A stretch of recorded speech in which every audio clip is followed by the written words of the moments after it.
Rockstar admits that GTA 6 might be a woke disaster. I think this is coming to a surprise to everyone that has been following the game itself, but a lot of people that have been following had noticed the telltale signs of a game in development that was being produced by new developers that had a specific political orientation already in mind. If you know anything about the game industry itself, it's inundated with these political activists that are always trying to input their own version of modern day politics within the gaming industry. And I think Rockstar and GTA 6 is no different from all the other industry companies that are within the Western world that are always entering some sort of modern day political take into their gaming structure. And I think that is the case with GTA 6. And I think a lot of people were trying to deny the possibility. People were trying to deny that Rockstar Games has changed from its infamous standard of doing the most controversial things. But if you look at the video gaming industry itself, it's now doing the most convenient thing, following the Sweet Baby Inc. model of bringing in consultancy firms to influence the games that they're producing, the dialogue, and rewriting the characters to be more oriented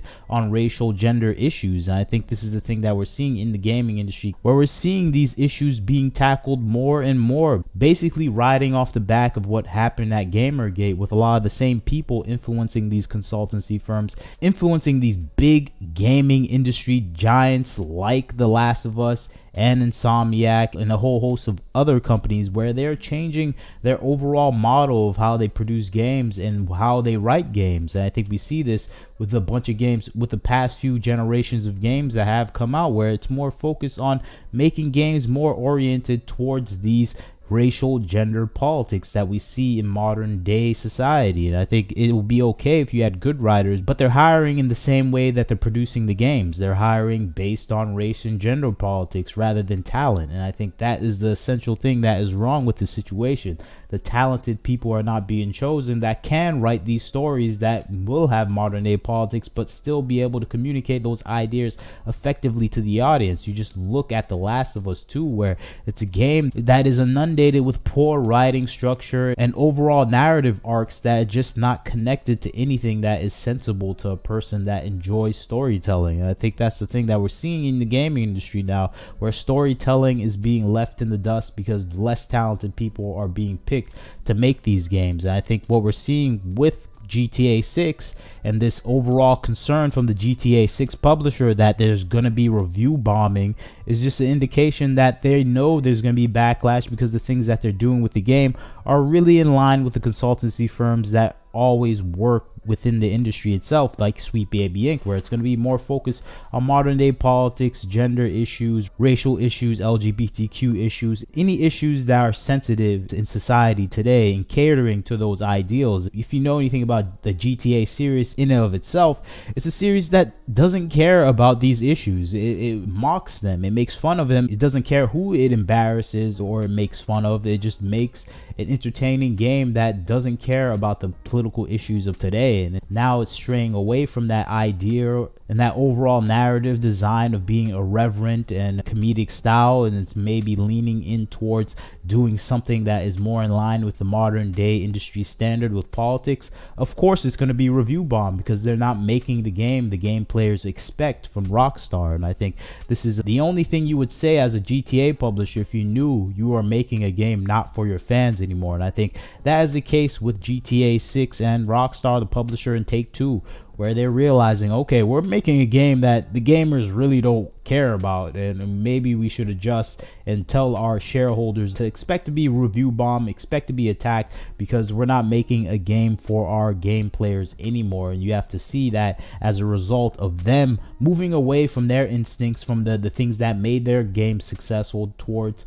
what's making the industry feel safe and sensitive. And I think that's the thing that we're seeing across all Western games developers, where they're trying to be more sensitive to the audiences that don't care about playing their games. And I think that's the thing we can see with GTA 6. And the trailer itself, I think the trailer is still amazing. I think it really looks like Miami. They still have the skills to produce something that is in line with the visual content that we saw beforehand. They're doing things that are really identical to what we're seeing within the landscape of other games. But I wonder, how will they insert their modern day political angles, if that's the case. And maybe they're saying this because this game is going to be too offensive. That's a possibility too, where I think it's the least likely possibility because everything is trending towards being overly sensitive and kind towards racial, gender, and LGBTQ issues. But if they're doing the opposite, they can expect to be review bombed as well. And if I just look at this trailer, it makes me think that, okay, they may be going too offensive because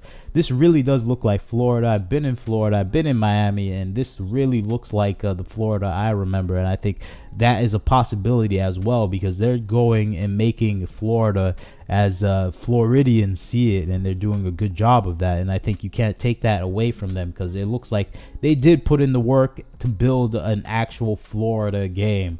And I think that is the thing I have confidence in them of producing. But I think what will we see with the content itself? And I think there's two possibilities: that it's going to be a woke disaster, or it's going to be super offensive, and the people that are sensitive, like the Sweet Baby Inks, like everything else, are going to be offended by the game itself. But I think that's definitely not a possibility. I doubt that's going to be the case, but who knows? Maybe they are going in the opposite direction, but we'll see once the eventual release of this game. I'm hoping that it is a highly offensive game that people are talking about enjoying, and it is bringing about a sort of fascination with the Miami underbelly or just anything related to Miami. So I'm excited to see what they do.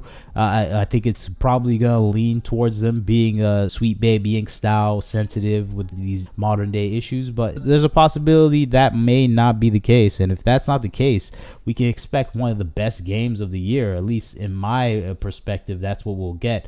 But the situation is dicey nowadays within the video gaming industry, where you don't know what type of content you'll get from a company now. A company may backtrack and produce a solid game, or they may put out content that is in line with the modern day political zeitgeist, where you're supposed to make games sensitive to political modern issues. And I think that's the thing that I see within this gaming environment right now. I don't really see it going any other way, especially with the female protagonist that they have at the forefront. I know a lot of people are complaining about it, but I think she just looks like a regular Miami single mother. And I think that's a basic tale that you can see being made into a GTA story, where you start robbing to take care of a kid or something else.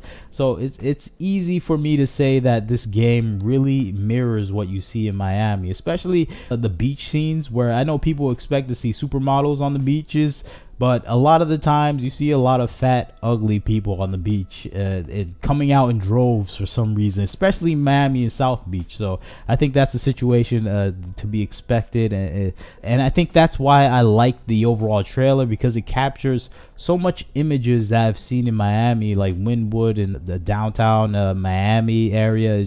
It feels like they did their homework. And that's why I still have a slight positivity about this game, where I think they really did their homework. They're not slacking off. But I think another thing we have to be concerned about when they're talking about this game, they are trying to temper expectations a little bit. They're saying don't expect something that is brand new and revolutionary. Expect something that is very common, something that you've seen before, and something that is in line with GTA 5, which I have no problem with. I'm fine with that, them not doing anything revolutionary. This is a game that has made them billions of dollars, GTA 5, so I expect them not to change too much, just the location, and maybe have the same structure of things that excited people about the original GTA 5 series, and raking another $10 billion by producing this game for the next 15 years. So I expect them to be safe and don't do anything too wild with the game.